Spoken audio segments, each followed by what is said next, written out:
Inside Out.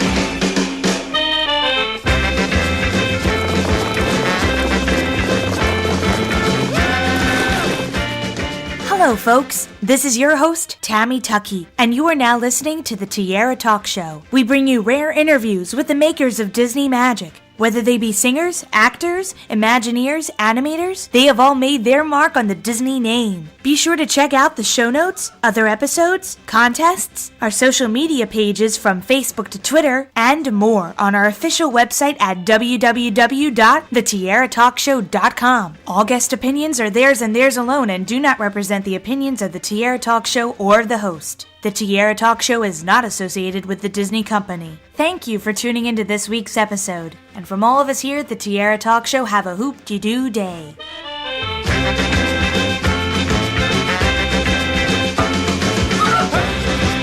I'm excited to welcome this week's Tiara Talk Show guest, talk show host, Scott Herriott, to the show. Welcome, Scott. Hey, how you doing? I'm doing good. How are you? Good. I don't get that many people asking me about the Disney show because it's been over 20 years, but it's always nice to talk to someone about it and related matters. I know. Well, I kind of just found it on YouTube. I'd seen it years ago, but I had no idea that somebody had posted it, and I was like, oh, wow, this is very interesting. And I'm talking about the Walt Disney World Inside Out 1994 edition of the Disney Channel show. For listeners who have never seen it before, I'm going to link to the first episode in the show notes below so you could check that out.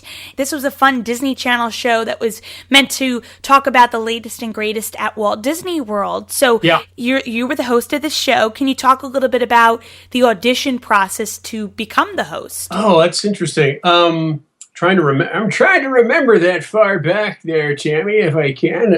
I believe it was a friend of mine, and I was doing stand-up comedy at the time, and I had done some like trade show stuff, and actually had done some TV pilots.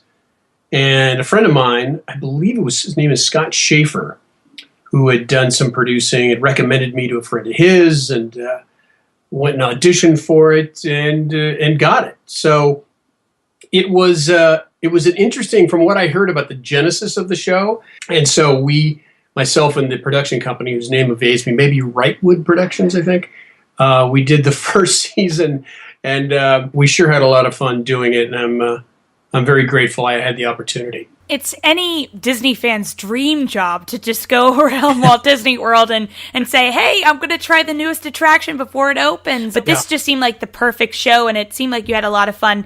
And one of the things with the show, a signature to the show, was the big Mickey-themed couch. Yeah. That thing looked so huge and realistic. Was that really difficult lugging that thing around? While doing the show, again, we did it. It was like, I live in Los Angeles, so I would fly out there once a month. We did a show a month. And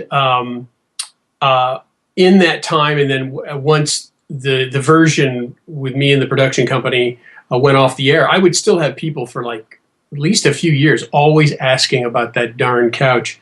It always cracked me up because it was kind of a cool thing, but, it's just one of those things. Why? Was I not doing a good enough job? That dang couch got more, recognition than I did, apparently. It got more work. I think it went on to other shows and networks, and I ended up working in a lounge in Reno, Nevada. No, I'm kidding. Anyway, the couch, it was always, they wanted that as the red and the yellow couch. What was it? It was a red couch with yellow Mickey heads. Seem to recall there were times it was kind of tough to get the shot right, and so they bring the couch in, and it was a big couch, but somehow they always managed. I remember, and then we'd get it wet. There was one thing, we were by a pool, and it ended up getting soaked in this gag we were doing. I have no idea where it is today. Have you heard any rumblings? Did it? I wish I did. I would totally see if it was on eBay, but I don't think it is. I don't know where it is. I wonder if they have it in storage or on display. I'm not quite sure. I guess that's the mystery of the year. And it's unbelievable to see when I look back at some of the episodes. It's really interesting because at the time, 1994 was such a big year for Disney in film and also the attractions. Lion King was coming out, and I really really love the fact that they gave you the opportunity to do several different things that, I don't think anybody would be able to do unless they're a cast member. Like, you dressed up as Indiana Jones, and, can you talk about those experiences and actually, having hands-on experience with that? Yeah, that was always fun. I remember, as you were saying that, I remembered with the manatees were really cool to be able to be up close to and pet them. And you're talking about the giant aquarium they had. I think that was the Living Sea, actually, where I had never scuba dived before, so they had to teach me. I had to scuba dive down to the bottom, which was about 40 feet down, where there was this sphere where you go up in it. It has the air inside, so you go underneath and then you're inside, and it's obviously you don't need the scuba gear anymore. So that was kind of cool, and I haven't scuba dived since. But all that stuff was cool. All the celebrities. Hulk Hogan was in one episode. He was a really nice guy, and it was always about a 5-day shoot as well. I think it was about 5. We'd get there for 1.5 hour episode. We'd be there for 4 or 5 days, shoot the various things. Then I'd go home and then come back, in about 3.5 weeks. It was just good, and the crew was great. I remember our. We had a writer, what was it? Mike Zach was his name. He was the main writer on the show. He was a great guy to work with, and the producers were really fun to work with. What do you think was one of your favorite experiences, one of your favorite hands-on experiences doing the show? Actually, I already mentioned it, but it really was one I remember that was really fun was and again, I'm sorry, forgive me for not remembering the exact name, but the log ride, and I would just go on ride after ride they had the cameraman. I don't think they had a mounted camera. No, they actually, I think, had a camera guy sitting in the front, so he had to be in there pretty secure. And so we had these people, and I would just goof with them as I'm sitting behind them, and I'm like asking them these ridiculous questions as we're going through the ride and then down and splashing down into the water. That was a lot of fun because it was a fun ride. Another one, it was a thing about, everybody goes in and they're like on the alien spacecraft. I think it was the Alien Encounter at Magic Kingdom, right? The one where it was really scary because they had the alien. It was like it's grabbing you, and I don't think that it worked out as well as we thought in post, as it were, editing it. But I remember it was fun shooting that. I think I had a bunch of slime put on me at the end, like I get slimed by one of them, and and again, generally like I mentioned, the man on the street stuff was always just fun. It's better and not worrying about how it ends up, just have fun and try to be honest and informative. Now, it's been 20 years since this TV show aired on Disney Channel. So can you talk a little bit about some of your projects that you've worked on since then and most recently?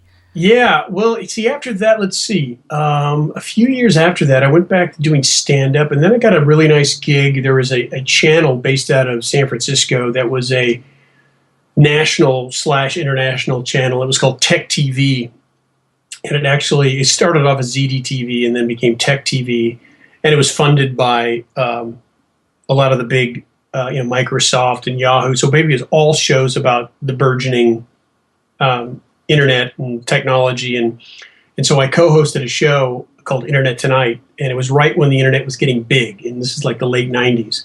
So that was a lot of fun. It was a daily show. Did that for 2.5 years. The show got canceled.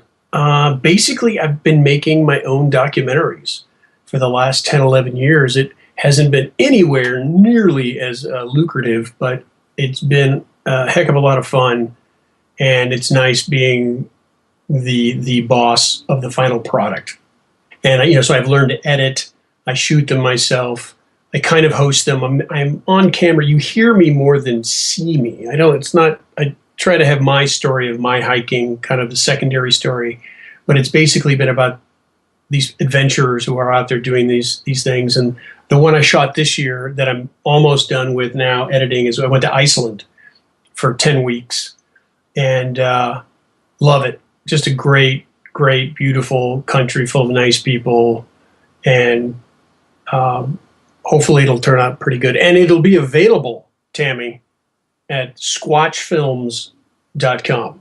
And we will also include that link in our show notes below so listeners can go ahead and check it out. Cool. So now we're going to end the show with 3 Disney-themed questions. Okay. The first one of our Fab 3 questions is the Donald question, which is, as a child, what Disney film was one of your favorites? Oh, that's a good one. Boy, the first thing that came to mind, well, I don't know if it's one of your other, I'm thinking of Old Yeller wasn't one of my, I didn't hate that movie, but I just remember like everybody else crying incessantly when I saw that. It was so moving. Favorite Disney film? Wow. It just reminded me, like, I remember I liked The Love Bug.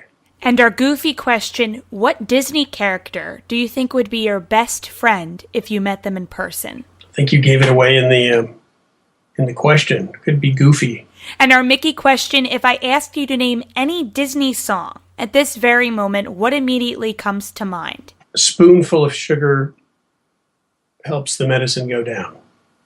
I like that one. That was a big one when I was a kid. I like that. That supercalifragilisticexpialidocious also.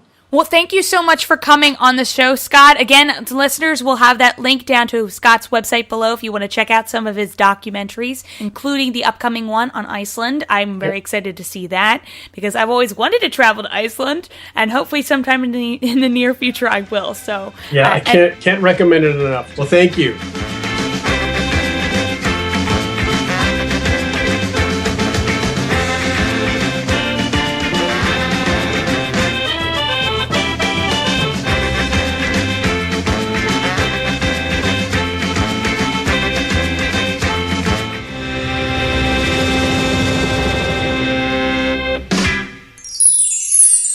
Find your favorite sofa, check for a little loose change.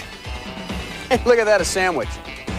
And take a seat right on the edge, because that's where the view is best for Walt Disney World Inside Out.